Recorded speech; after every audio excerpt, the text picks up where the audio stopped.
हंसत कटो जिंदगी तोहार, जुग जुग जियाए जानू हमार। हंसत कटो जिंदगी तोहार, जुग जुग जियाए जानू हमार। चॉकलेट संगे फिर नमकीन बा, आजू 11 गो के कवा कटी हो हमारा जान के जन्मदिन बा। आजू 11 गो के कवा कटी हो हमारा जान के जन्मदिन बा। हैप्पी बर्थडे जानू, जान के जन्मदिन बा।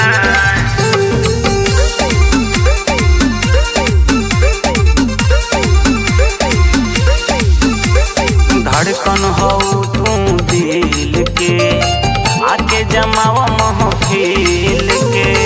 हमरो उम्र तोहे लागो, ओह गुलाब लेखा खिल के।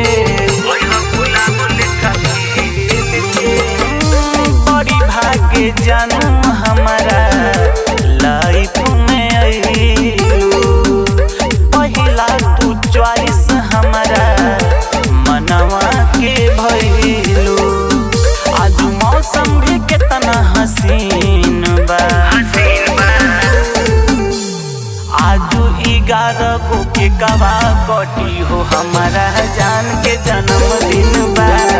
आजू 11 गो के कवा कटी हो हमारा जान के जन्मदिन बा, जान के जन्मदिन बा।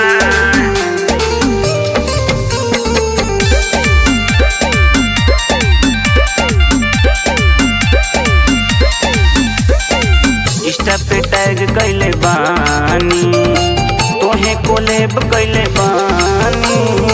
नेता मंजूर अब कल, गिफ्ट पैक धैले बानी।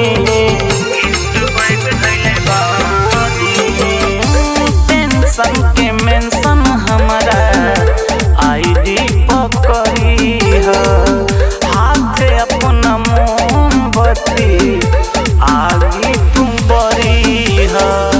दीपुरी तेज पार्टी लेवेला मलिन बा,